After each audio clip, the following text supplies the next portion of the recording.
یہ میری خوش قسمتی کہ میں حضور کا امت ساری زندگی اس کا شکریہ ادا کرتا رہوں تو کہ شکر ادا ہم حضور کی امتی نبی انتظار کرتے رہے، نبی منتظر رہے۔ حضرت خلیل اللہ کی بارگاہ میں پکار رہے ہیں، ربنا وابعث فیہم رسولا، مالک رسول بھیج دے۔ کوئی کہتا ہے لیسا بفظ ولا بغلظ، وہ ترشرو نہیں ہوگا، سخت مزاج نہیں ہوگا، ماتھے پہ شکنے لانے والا نہیں ہوگا، وہ پیار بانٹنے والا ہوگا، بس وہ آیا چاہ رہا ہے۔ حضرت عیسیٰ نے تو نام بھی بتا دیا نا، مبشرم برسول یاتی من بعد اسمہ احمد، لوگوں میں جا رہا ہوں، چلو نام بھی بتا دیتا ہوں، میرے بعد جو آنے والا اس کا نام احمد ہوگا۔ نبی انتظار کرتے رہے، 12 نبیوں نے انتظار کیا حضور کی امت میں ہونے کے لیے، تمنا کی۔ نستورہ راہب انتظار کرتا رہا، بحیرہ راہب انتظار کرتا رہا۔ شب ہجر کی سختیاں کوئی اس سے جا کے پوچھے، تیری راہ تکتے تکتے جسے صبح ہو گئی۔ زندگیاں گزار دی انہوں نے۔ سلمان فارسی کی کہانی سن لو، مجوسی کے بیٹے تھے، حق کی طلب میں نکلے، باپ نے گھر سے نکال دیا، ایک پادری کے پاس جا کے رکے، زندگی بھر اس کی نوکری کی۔ جب اس کا آخری وقت آیا، اس نے کہا میری تدفین کے بعد غموریا چلے جانا، وہاں کا پادری خدا رسیدہ ہے، تجھے اس سے کچھ مل جائے گا۔ کہتے میں وہاں سے غموریا آ گیا، پھر اس پادری کی ساری زندگی خدمت کی۔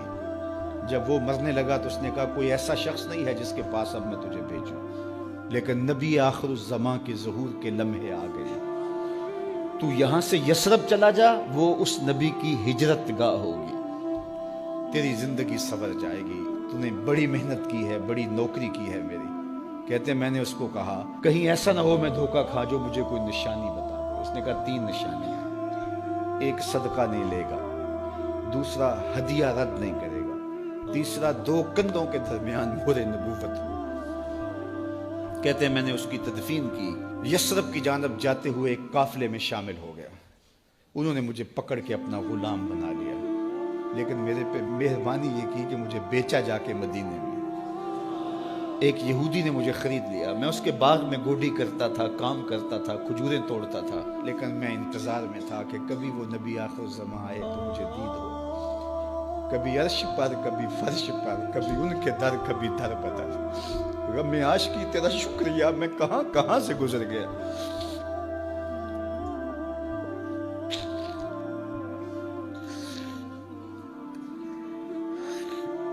کہتے ہیں ایک دن میں اپنے باغ میں کھجوریں توڑ رہا تھا کہ ہواؤں میں مستی پیدا ہو گئی اور ہر سمت سے طلع البدر علینا کی صدائیں گونجنے لگی۔ میں سمجھ گیا کہ وہ لمحے آ گئے، میں نے چھلانگ لگا دی اور دوڑ پڑا۔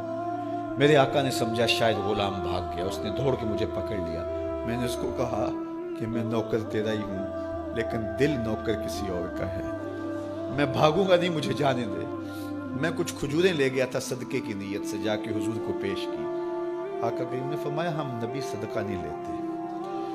کہتے ہیں نشانی ایک پوری ہو گئی، کہتے ہیں کہ میں کچھ دنوں کے بعد اور کھجوریں لے گیا اور میری نیت ہدیہ کی تھی، میں نے پیش کی، حضور نے قبول فرما لی۔ لیکن میں بھی کہتا تھا تیسری نشانی بھی پوری ہو لے تو پھر مانوں گا، اور وہ کیا تھی؟ 2 کندھوں کے درمیان مہر نبوت۔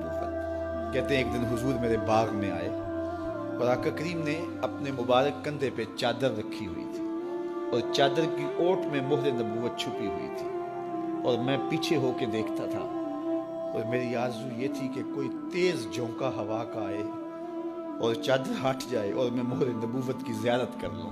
حضور میرے ارادہ قلب سے آگاہ ہوئے، فَأَلْقَى إِلَيَّ رِدَاءَهُ، حضور نے چادر اتار کے میری جانب پھینکی اور پھر ایسے رخ کر کے فرمایا انظر الی ما امرت بہ، اس پادری نے جو بتایا تھا دیکھ لے آ کے۔ تو کہا میں نے دیکھا کہ حضور کے 2 کندھوں کے درمیان۔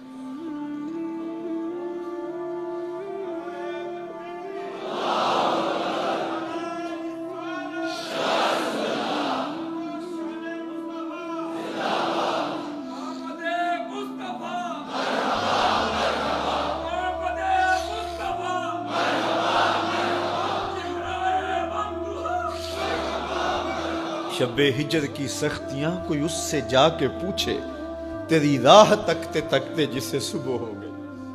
ہم نے تو کوئی انتظار نہیں کیا نا، ہم نے تو کوئی دکھ نہیں سہا، ہم سوئے تھے مقدر جاگ اٹھے، ہمارے والد مسجد سے مولوی صاحب کو بلا لائے، انہوں نے کان میں آ کے کہا مبارک ہو تو حضور کا نوکر بن کے آ رہا۔ میرے والد گرامی ایک شعر جھوم کے پڑھا کرتے تھے، محمد جانے جانا ہے پیغمبر ہو تو ایسا ہو، رسولوں کی بشارت سے مبشر ہو تو ایسا ہو، امر توقیر کا سب کو موقر ہو تو ایسا ہو، کیا ہم کو غلام ان کا مقدر ہو تو ایسا ہو۔ میں اپنے مقدر پہ قربان نہ جاؤں، آپ اپنے مقدر پہ نثار نہ جائیں، ہمیں وہ نبی ملا جو نبیوں کا نبی ہے۔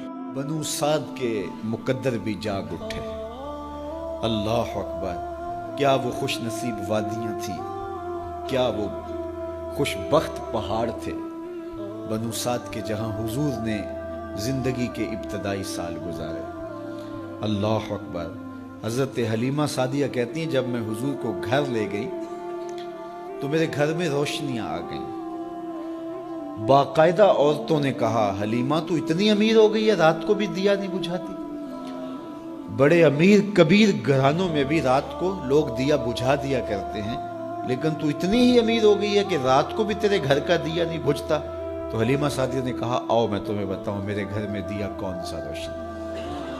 باقاعدہ ہم جولیوں کو بلایا، پالنے میں حضور تھے، اشارہ کر کے کہا ما کننا نحتاج الی السراج من یوم اخذناہ، جب سے یہ پیارا گھر آیا ہے میں نے سارے دیے توڑ دیے، دیے کی ضرورت نہ مشعل کی حاجت، عجب روشنی تو نے پائی حلیمہ، بڑی تو نے توقیر پائی حلیمہ، بنی تو محمد کی دائی حلیمہ۔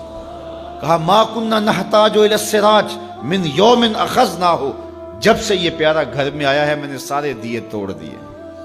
جہاں روشنی چاہیے ہوتی ہے حضور کو اٹھا کے اس کمرے میں لے جاتے ہیں، وہاں انوار پھیل جاتے ہیں، روشنیاں پھیل جاتی ہیں، کیسے اجالے پھیلے، کیسی روشنیاں پھیلیں۔ حلیمہ دا چھپر کھجوری دے تھلے، حوراں وچھالے نوری مسلے، فرش تو عرش تک پہ گئی دہائی، حلیمہ نے لٹ لئی خدا دی خدائی۔ اللہ اکبر۔ وہ سارا دن تو صحراؤں میں گھوم لیتی تھی، اسے جب بھوک لگتی تھی لبوں کو چوم لیتی تھی۔ بخت جاگے حلیمہ سعدیہ کے حضور ان کے گھر آئے، اللہ اکبر، جدھر سے گزرتے گئے نور پھیلتا گیا، انوار پھیلتے گئے۔ حضرت سیدہ طیبہ طاہرہ حضرت عائشہ سلام اللہ علیہا فرماتی ہیں کہ میں کچھ سی رہی تھی کہ میرے ہاتھ سے سوئی گر گئی۔ اب حضور کے گھر میں دیے میں جلانے کے لیے تیل بھی نہیں تھا، میں پریشان تھی، سوئی گر گئی، اتنے میں حضور تشریف لائے۔ حضور مسکرائے، کہتی ہے میں نے گمی ہوئی سوئی تلاش کر لی۔ اللہ اکبر۔ تو یہ روشنی تھی، یہ انوار تھے۔ اللہ اکبر۔ اذا ضحک یتلالع فی الجدر، جب حضور مسکراتے تھے سامنے والی دیواروں پہ عکس پڑتا تھا۔ اللہ اکبر۔ جب مسکراتے تھے نور پھیل جاتا تھا۔ اذا تکلم رؤیا کالنور یخرج من بین ثنایاہ، حضور کے سامنے والے دانتوں میں ہلکا سا فاصلہ تھا، اور جب آقا کریم گفتگو کرتے تھے وہاں سے نور کی کرنیں چھن چھن کے نکلتی تھیں، انوار پھیل جاتے تھے۔ ایسا نوری ماحول، ایسا نورانی چہرہ۔ حضرت ابو ہریرہ بولے کل قمر لیلۃ البدر لم ارى قبلہ ولا بعدہ مثلہ، کیا پوچھتے ہو، 14ویں رات کا چمکتا ہوا چاند تھے میرے حضور۔ پھر کہا نہیں نہیں نہیں، حضور جیسا نہ پہلے دیکھا نہ بعد میں دیکھا۔ حضرت حسان بن ثابت پاس کھڑے تھے، کہا دیکھتے کیسے، کسی ماں نے جنم دیا ہوتا تو دیکھتے۔ خدا نے وہ سچائی پن چھڑیا جدے وچ محمد نو ٹالیا سی، حسینہ جمیلہ دا منہ موڑ دیتا، محمد بنا کے قلم توڑ دیتا۔ مثل او در عالم امکان متصور نیست، حضرت شیخ مجدد کہتے ہیں حضور کی مثل بزم عالم میں ممکن ہی نہیں ہے، ہو ہی نہیں سکتا۔ اور اقبال کا لہجہ بھی دیکھیے، رخ مصطفیٰ ہے وہ آئینہ کہ اب اس سا دوسرا آئینہ نہ کسی کی بزم خیال میں نہ دکان آئینہ ساز میں۔ تو وہ پیکر تراشا، وہ پیکر تراشا، مکھ چند بدرشا شانی ہے، متھے چمک دی لاٹ نورانی ہے، کالی زلف تیک مستانی ہے، مخمور اکھی ہن مد بھری، کیسا جمال دیا، کیسا حسن دیا۔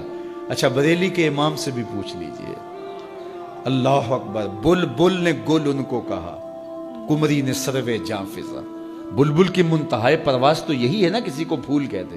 بلبل نے گل ان کو کہا، کمری نے سروے جاں فضا، حیرت نے جھنجھلا کر کہا یہ بھی نہیں وہ بھی نہیں.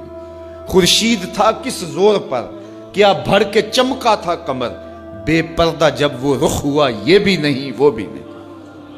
وہ حسن دیا وہ جمال دیا اللہ نے اپنے محبوب